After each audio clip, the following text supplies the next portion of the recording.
rebound now to the Blue Devils. With 4 seconds, Trey Jones gonna go for the win. 3 seconds, Trey Jones for the win. No, Duke, yeah! Oh, I think it's winning! I think it went in! I think it went in!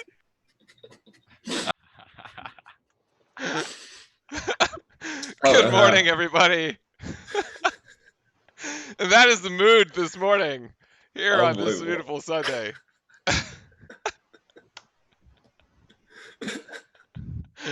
So good. So good. Eric, take it away, sir. Good morning.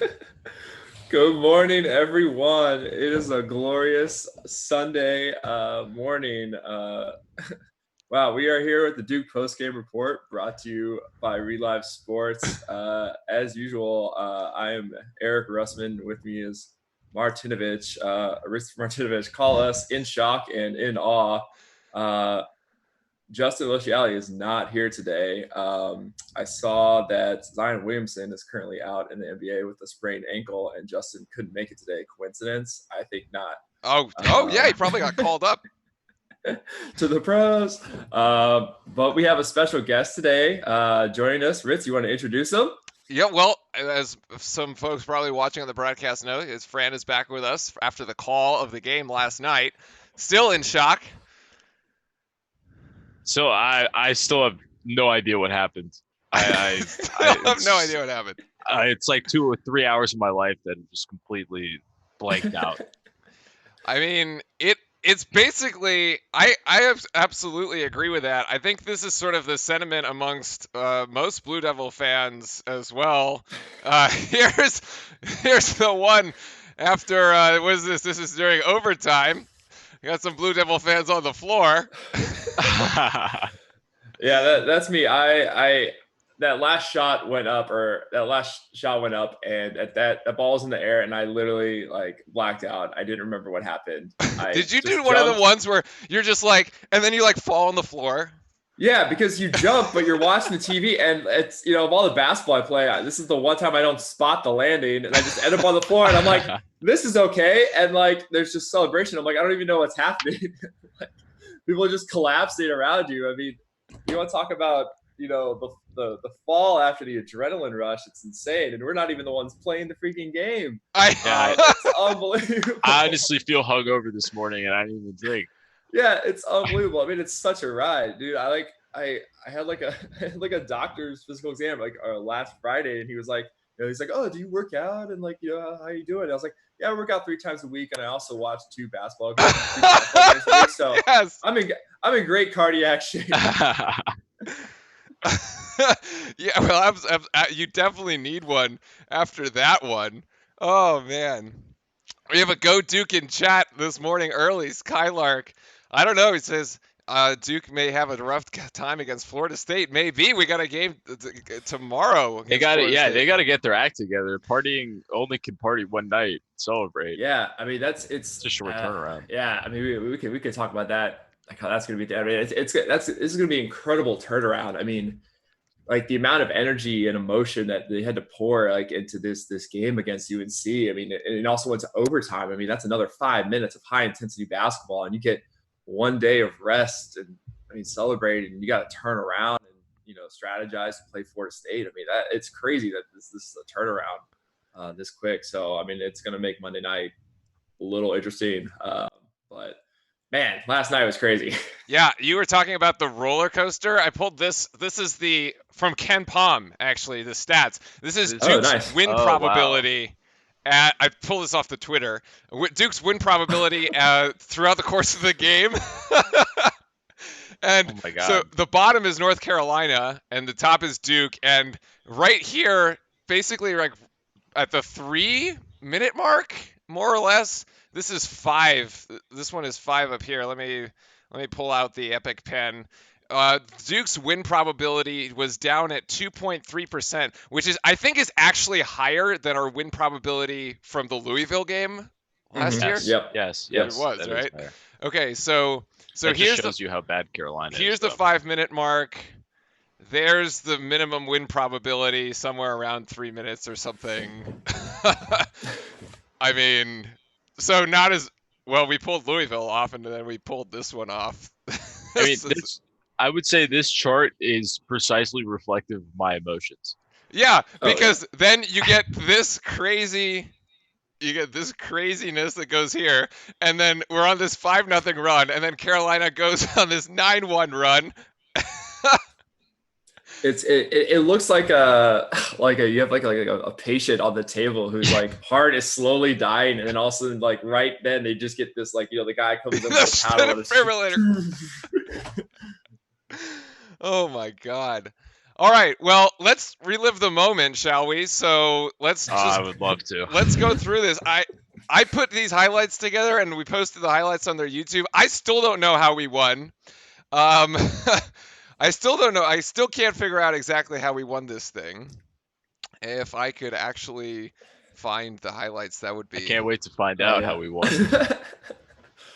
Yeah, my analytical viewing just went completely out the window. It was just purely locked in the general awesomeness of the game. But I can't find them. This. oh, no. Hold on. No, they're here. They're just in the wrong folder. Mm. Wow. I could not like go to bed last night and then finally like you'd think of all the things they're here though. I promise they're here. There it is. They were in the wrong folder. UNC, the They greatest were in the rivalry BC and folder. Go figure. All right, so let's roll this thing. All right, let's do it. Full screen this sucker. Full screen this sucker. And let's have a roll. Do I think that UNC is going to make March Madness? No, I do not. And certainly after last night, Yeah, they're not. it not help their chances. Duke UNC, the last 100 meetings are 50 to 50, 7,746 points between the two teams. And this game was not going to disappoint. Vernon Carey with the first points there. Cassius Stanley with this three-pointer. Three-pointers rare to come by throughout the day. Joey Baker going to find Vernon Carey again. Vernon Carey with the nice lay-in there. And then Trey Jones going to go to Cassius Stanley. Cassius Stanley just going to levitate. The floating in the air, the hang time there, Fran, I checked it, 5 seconds, all right? And then Vernon Carey with the left hand, he was doing it all for the Blue Devils. 18 points in the first half of Vernon Carey, the entire offense. Duke down by 9 at the halftime. And when Cassius Stanley comes out of the locker room, gets that one, and then Trey Jones finally. Duke defense into some Duke offense. We're going to see more of that later. Carolina, however, there's Cole Anthony's shot going to put Carolina up double digits there, up 12 at the 17-minute mark. Things not looking so good for the Blue Devils. Beautiful backdoor cut there by Cassius Stanley. Going to get the Blue Devils energized. And then we're going to have to look at this play later because they just left Javin DeLaurier wide open down low. Duke staging a little bit of a comeback. And here there's Baycott. Wait a second. That's a charge going the other way. That's a Roy Williams angry face. Roy Williams angry there for a second. He's about to be more angry here in a second as Alex O'Connell is going to get that three-pointer to drop. Finally, somebody hits a three. Vernon Carey's going to try a three. That's going to be an air ball to Wendell Moore. Wendell Moore going to poke that out to Cassius Stanley. He was poking lots of balls. We'll get to that later. And then on this end, Javin DeLaurier, nicely done with the active hands. Trey Jones, Stanley Moore, a little reverse from the previous play. Nicely done between the freshmen there, getting things involved. Vernon Carey now on the low block. 4 minutes to go, and this is going to be a problem, ladies and gentlemen. That is Vernon Carey's 5th foul. He is out of the game at the 5-minute mark. Joey Baker going to step up. Huge for the Blue Devils there with that three. Duke down by 9. Check that. Duke down by 6. Alex O'Connell with 2 minutes to go. Duke is now on the comeback as Joey Baker says, let's go. Now, Carolina trying to stem the Duke run here. Trey Jones playing some defense. Cole Anthony still going to get this to Garrison Brooks. This 2-point shot, not quite, but we can't get the rebound. At this point on the live stream, we were losing our minds. It was 30 seconds of defense and nothing for it. Cassius Stanley there, 5-point game. Carolina going to go to the free throw line. Playtech misses that one. Cassius Stanley with the rebound. The shooting woes for Carolina were a story of the game. We will get to that. Trey Jones now in full takeover mode. 3-point game. 40-something seconds to go. 48 seconds to go, rather. Another miss at the line for Carolina. And now Trey Jones is going the other way, doing the exact same thing he did before. That's a foul. He would make the free throws. Still 3-point game. Cole Anthony is the only one hitting free throws for Carolina. Trey Jones again. Yes. 2-point game with 15 seconds to go. Now Carolina. A turnover here. Jordan Goldwire to Cassius Stanley. Stanley going to go up. Oh, the block. This was painful. At this point, we were like, it's over. We're dead. And then Trey Jones is going to step up to the line. He has made the first free throw. Fran, at this point, I asked you, what the heck do you do with this one? And what you do is you hit it right off the rim. The rebound to Trey Jones himself. With 1 second on the clock, he gets it up, and it's overtime. What? Somehow we have made it to the overtime. UNC fans can't believe it, young and old there. Taking a look at this, there's actually, in the post-game interview, this is absolutely intentional and actually a scripted play. We'll get to that in a second, because the way they did this is actually really impressive. Eric, goes to one of your things that you say, like teams need to practice these end game situations, because that's exactly what Duke did. So put 5 more seconds on the clock. Vernon Carey isn't there to jump it, but Cassius Stanley is, because Carey's out. Trey Jones got us into the overtime. He's going to get us out of it. There's Trey Jones. Trey Jones again. Here's another 2-point. Basically, a Trey Jones run all by himself with 3 minutes to go. However, Playtech is going to tie it up for the Tar Heels. And now Stanley driving in. Stanley with the up and under. Can't get a good Goldwire. Oh, Goldwire missed the layup. All right, Cole Anthony now driving in. Gets it over to his UNC off. Anyway, Cassius Stanley's 5th foul there. All right, at this point, I'm tongue-tied because these highlights go on forever.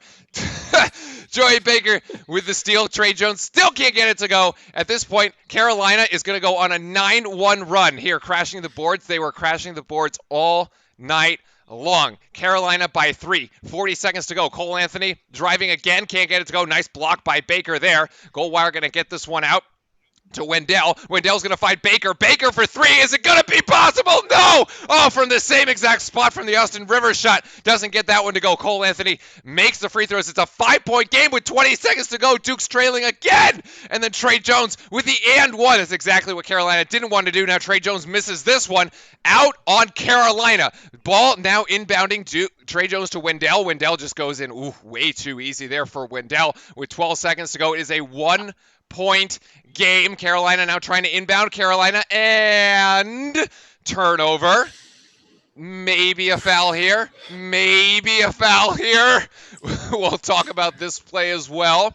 Except on the inbounds here, Trey Jones not going to drive right. Trey Jones going up. He gets fouled. So Trey Jones, once again, going to try to save the Blue Devils at the line with a free throw. Makes it. Tie game. 6.6 seconds. Remember, we were down 5, 14 seconds ago. The miss there. The tip out by Wendell to Goldwire to Trey Jones. 4 seconds. Trey Jones going to put up the shot. Go, Wendell. Wendell. Oh, my goodness. Wendell with the putback. And it's a miracle.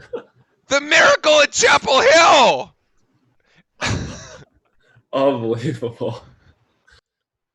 It's still the craziest thing ever. What happened? Let's get every angle here, ladies. Look at this. It's like something. I think it was a shot. I think it was a shot. I think you.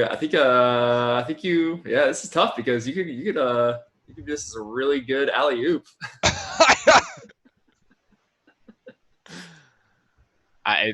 He totally tried to shoot that, just missed. Oh yeah. Unbelievable.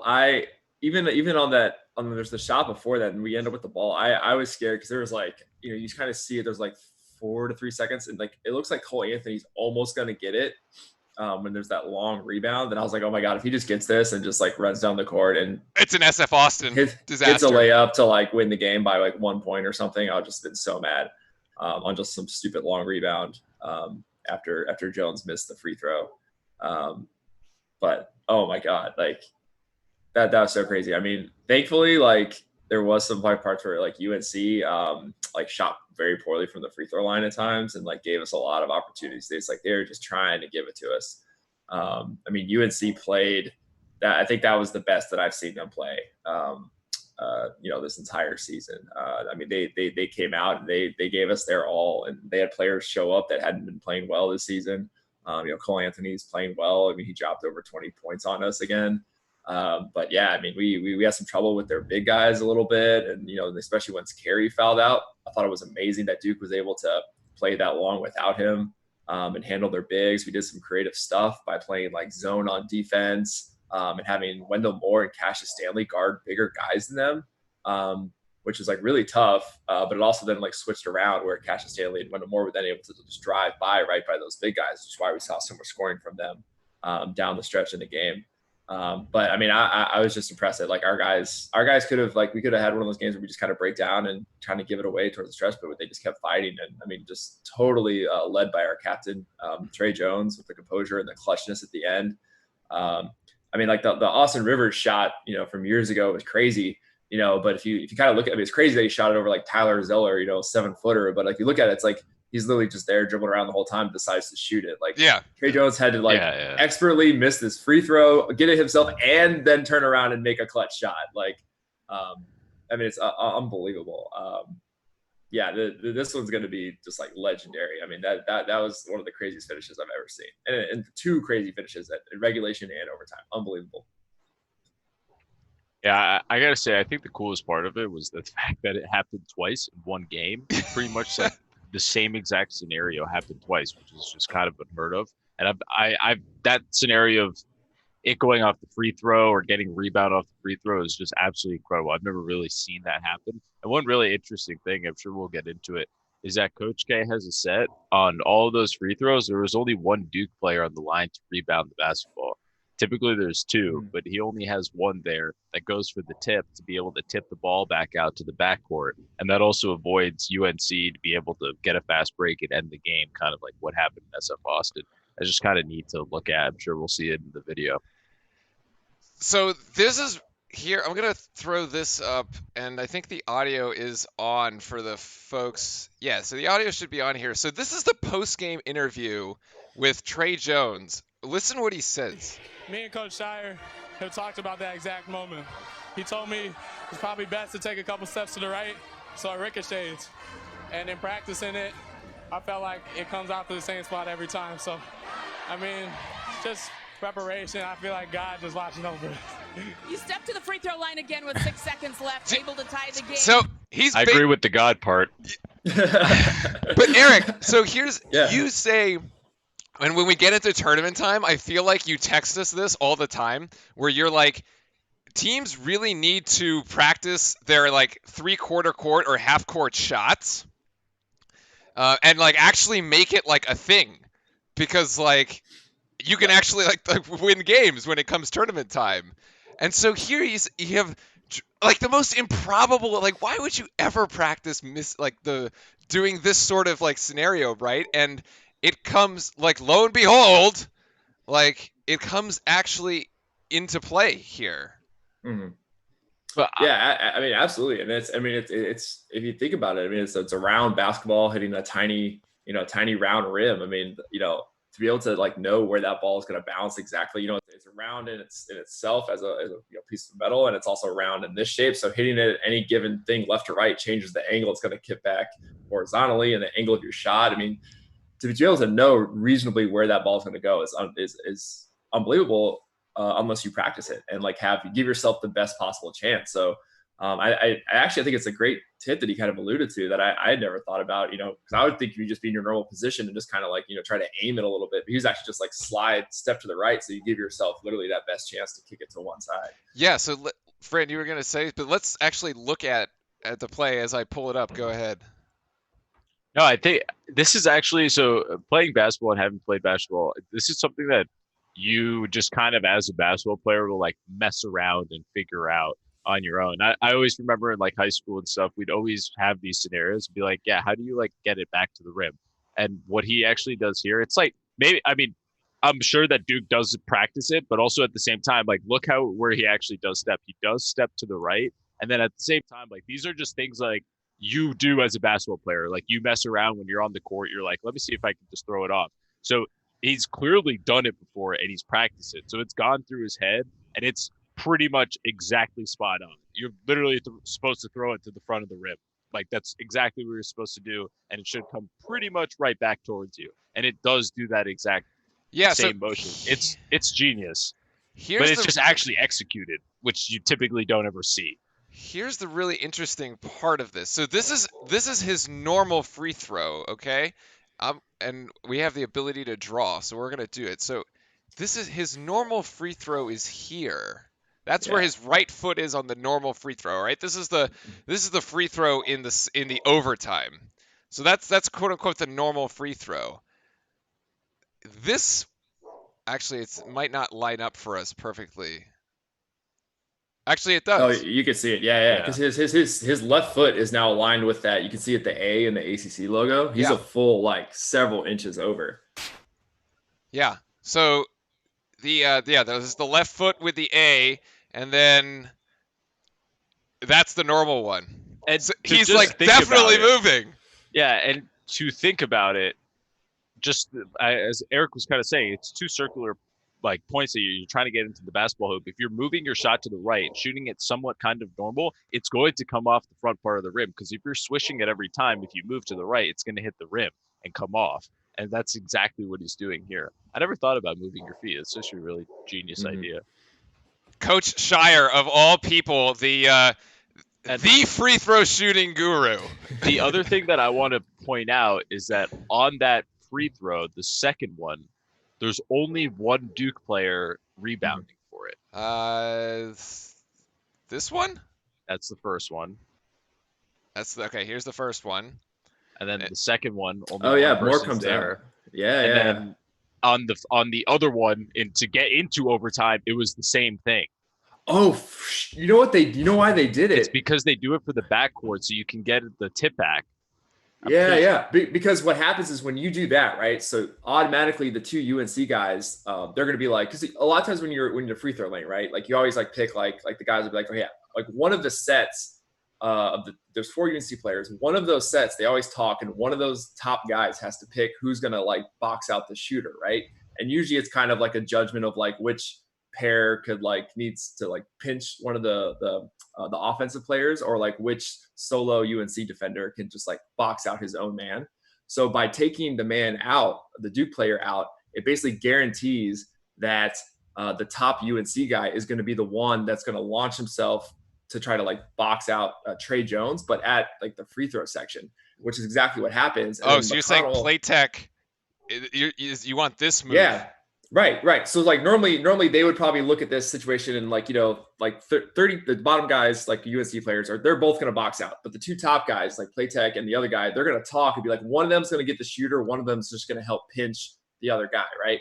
But by taking McConnell out, they're basically guaranteeing that Playtech comes across the lane and therefore opens up that space. And if you're practicing knowing the ball is going to reasonably come to that area of the court, it like just leaves it open for you to get the rebound, and then O'Connell's just ready to launch to that spot. And the other thing there too is that it's just a numbers game. Mm-hmm. You know you're going to have to throw the ball off the backboard or off the rim. So you're most likely, it's not going to be a short rebound. It's not just going to fall down. If it does, then you messed up and you never had a chance to begin with, and UNC was going to get the rebound. But what you're typically doing here is you're going for the long rebound, and you're banking on the long rebound. By taking that one player out, you now have 4 UNC players in the paint, and only one of them, Cole Anthony, ends up running in the second overtime. So then you have 5 UNC players in basically the paint. And then you have 3 Duke players outside for the long rebound that can actually run to the basketball and get it. And once they do, they're still set up in the backcourt to be able to go forward and execute the play. I think I never thought about it this way, but maybe it was on purpose. I hope it was, because it's absolutely genius. I think everything about yesterday was on purpose. I don't think there's like any moment of that's actually by accident. Actually, and Joey Baker's not even in the field of like in the screen here. He comes in later.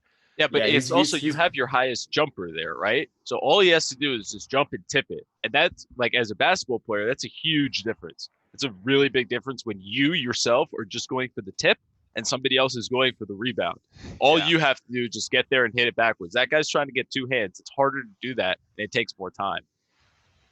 I mean, it's like Wendell Moore on this play. Not only does he get the tip, to your point, he's got the tip, but then he also ends up winning the thing. So he's like, look at it. Like he's wide.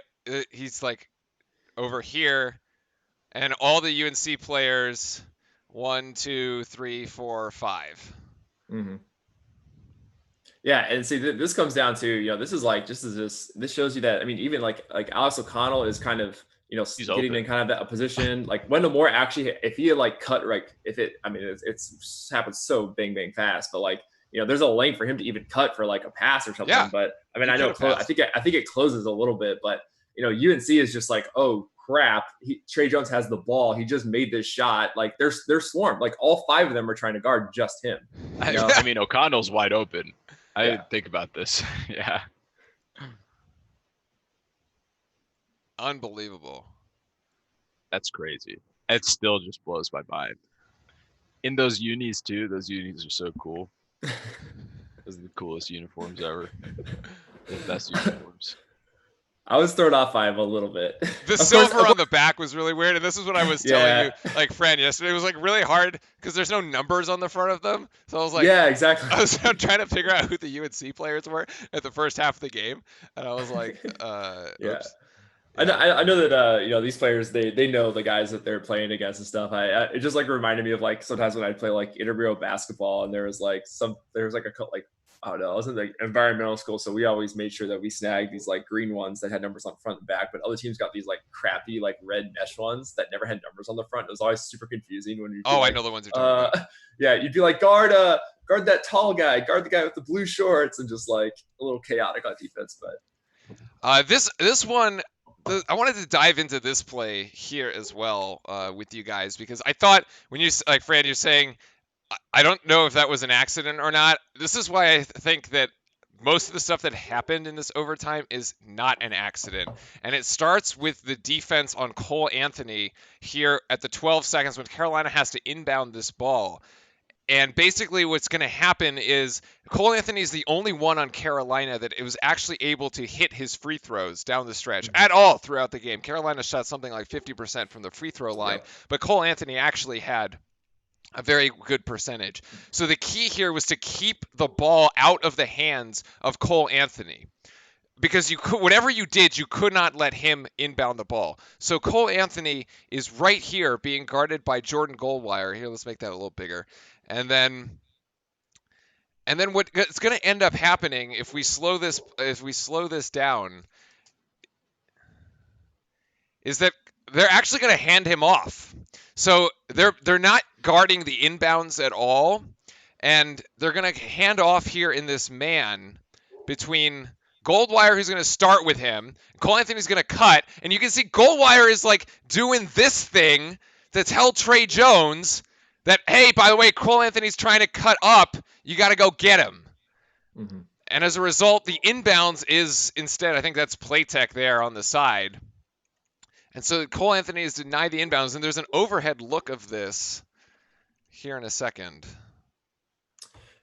Yeah. I mean, that's good when you know that you're trying to lock down one player and especially prevent him from getting the ball. But like, I mean, the other team knows that, like Cole Anthony knows that's trying to happen, so he's going to be cutting around a lot. And they didn't really try to screen for him or anything, but it's easier to cut a guy who's just trying to rapidly change direction and cut just by communicating and just like calling him as he enters your zone, and then you stick with him until he enters someone else's zone, rather than like having Goldwire trying to just change direction with him, because eventually you're going to be behind half a step. Yep. So I thought the defensive scheme here and this final like inbounds, because you are either going to have to foul Carolina and force them to shoot free throws, or you're going to get a steal. So right. And this may have been a foul, but they were at a timeout. UNC was out of timeouts at this point, right? Yes, both teams were out of that's right. We can see both teams out of timeouts. No timeouts for either side. So actually, Roy Williams did end up using his timeouts, which is a rarity. Yeah, because I mean, a little bit earlier, we forced they were inbounding the ball, and we forced them to call a timeout because they didn't have any options. Yeah, 5 seconds, and I thought that was huge to make him have to pull that trigger and use that timeout, because then he probably would have preferred to have had it this time around at the end on that last play. Yeah, and then this was the missed free throw. Okay, so I think we got those pieces of it. The missed free throw. So did some people think that should have been a foul on that diving out of bounds play? It could have been a foul. To be impartial, I think it's like one of those 50-50 calls, but it's pretty hard to call one of those when they're just running at the basketball and it's kind of a loose ball.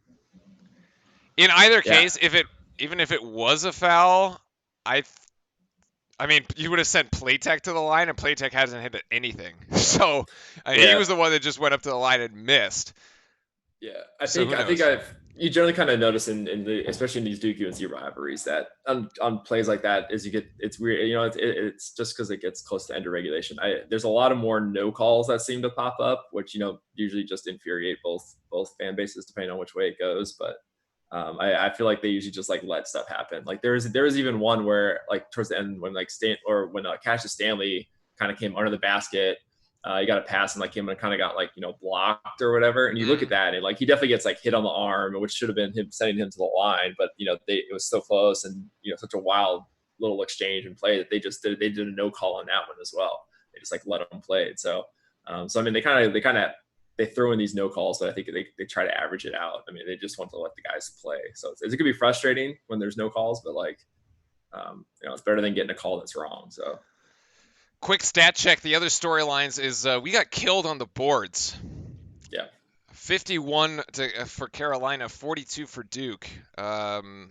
What happened here?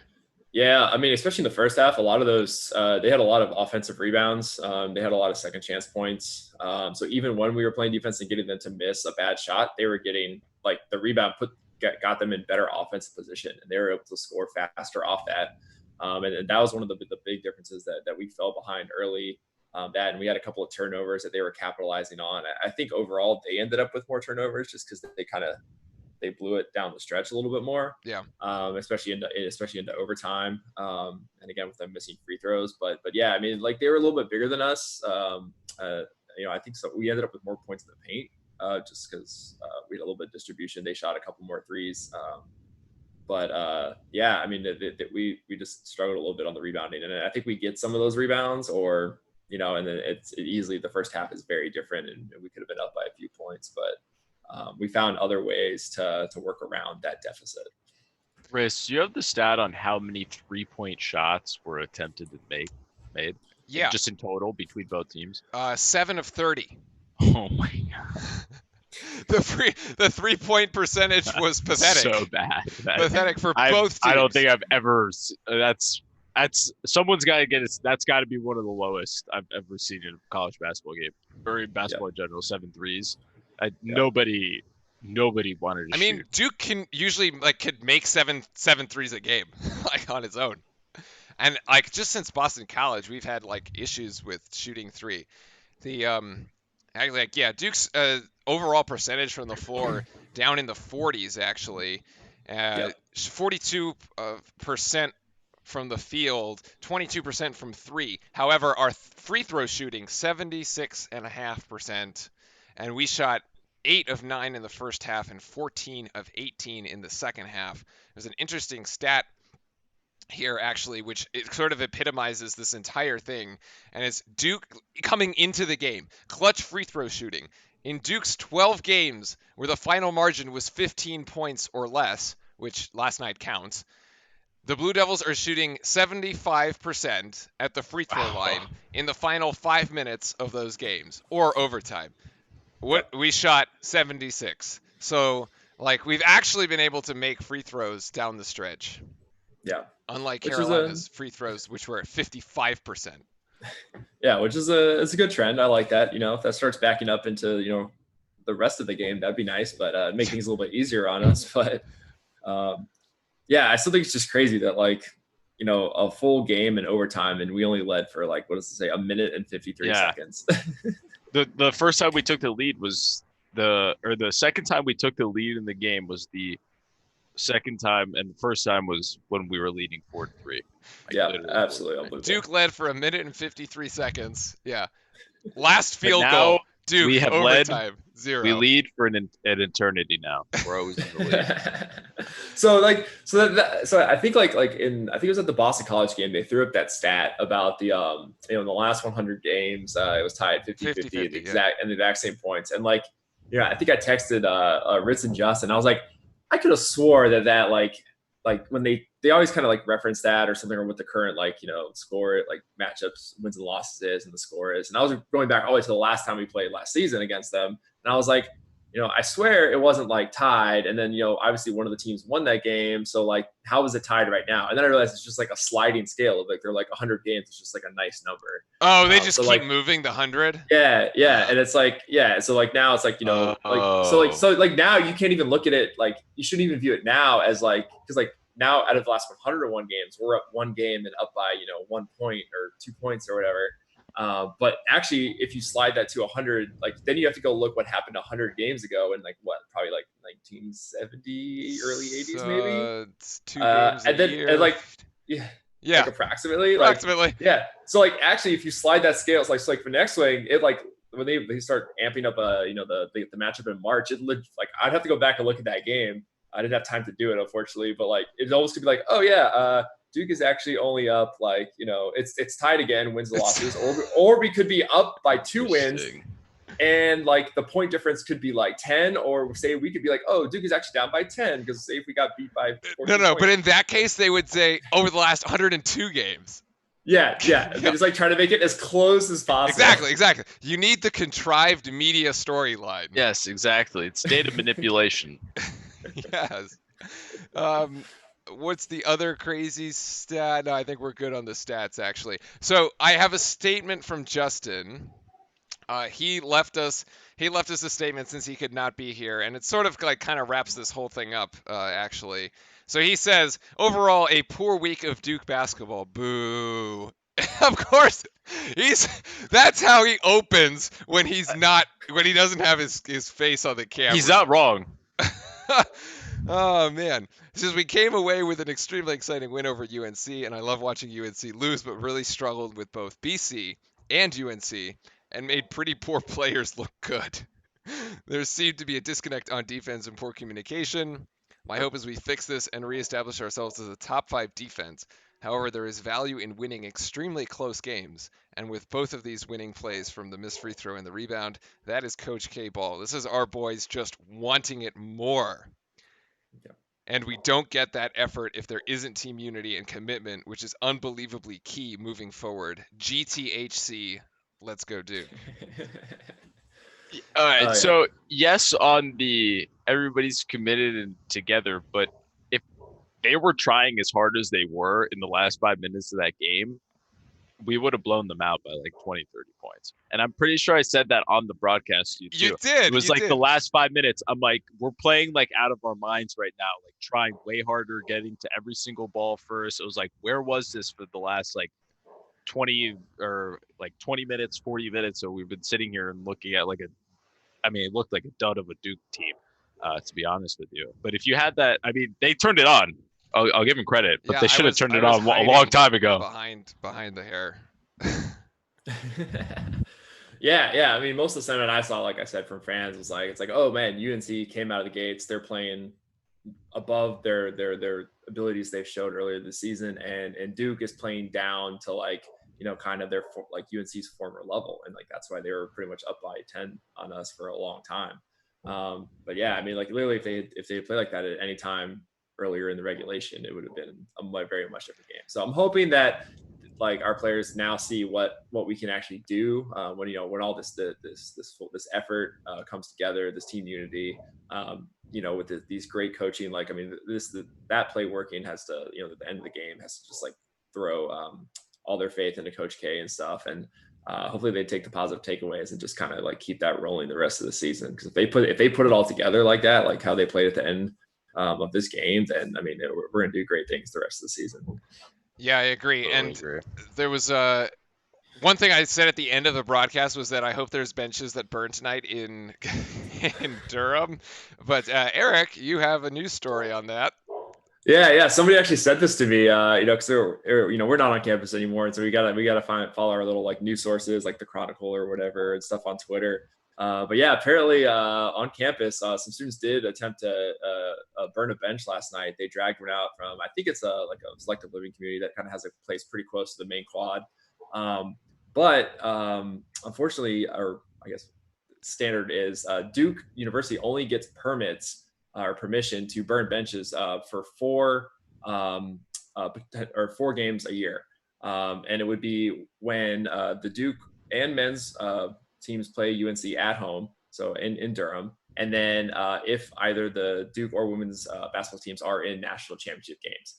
So those are the only 4 times that they'll get permission from like the Durham, county fire department to like burn a bench on campus, and they spray paint a big circle out, and there's like an official spot to do it. But it's a permitted thing, and the thing is, you want to abide by those rules because they have to let us do that. If you blow it or do anything you're not supposed to do, then you risk not having the permission to do it in the future.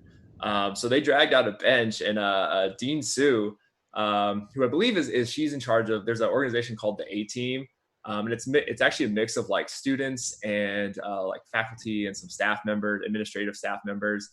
They have cool jackets. They're the ones that come out there on bench burning night to kind of make sure that everyone's just like being safe and not doing anything super stupid, because it's active, massive fires. But they actually got the bench out there in kind of the main quad. And there were apparently students with like lighters and even a blowtorch apparently. Yeah. And to prevent them from lighting it, the bench on fire, she sat on top of it, on top of the bench, and just like yelled at them or basically told them to not do it. Apparently they tried to bribe her with handles of vodka and some White Claws, to let them burn it. She did not accept their offering, decided it was not an appropriate time. And then it all dissipated, and I think by the end of it, they said that there was students just hopping up on the bench to take selfies with her. So it was a very there was a celebration with the bench to some extent, but it was not burned. So because the big time to burn a bench is coming up next month in March. Yes, we will save the bench burning. Also, shout out to the women's team who beat UNC earlier in the week, 71-61. And so double win here for the Blue Devils against UNC this week, both men's and women's teams taking the games against Carolina. All right, real quick before we sign off, Florida State tomorrow. We'll have the live game call right here on Relive, so make sure to hit that sub button and get notified when we go live for that game and come back for it. And so we had a question about it in chat earlier, thought this is going to be a tough game. Luckily, it's in Cameron. Mm-hmm. I think that's really helpful. That our players, obviously got, hopefully today they're like resting and trying to calm down, and they probably, they're definitely not like practicing today. They maybe had to show, they'll show for probably a walkthrough or something, or maybe just a team meeting to go over kind of who kind of the rundown of the players, opponents they're going to be playing against, and like game strategy and stuff. And then they'll have the game tomorrow. So it's going to be a quick turnaround. I'm glad that they're at home, so at least they can, kind of take as much time they need and roll over to the Cameron Indoor Stadium at their convenience, whereas Florida State has to travel a little bit. But yeah, it's going to be interesting. I think it's really going to come down to, are we able to, come back from this? And this would be like the normal time that we've talked about being like a trap game, like after a major loss. And unfortunately, it's against a really tough team. So hopefully, we're not susceptible to trap games and we can come back for that. Yeah, a top 10 Florida State team. Number 2 in the ACC, basically Louisville at the top, and now Duke and Florida State vying for that second spot. So we'll see. I mean, we've seen crazy games with Florida State before. I hope Vernon Carey, Florida State's always a team that has a lot of size. So it should be a very interesting matchup. Vernon Carey down low, trying to match up against the size of Florida State. And they throw a lot of bodies at you. They can their rotation could go 9-10 deep. So. Yeah, absolutely. And I think that's been one of their strengths against us in the past, is that they're able to do that, especially when we've been short on the number of, guys that are taller than 6'7" or something. Right.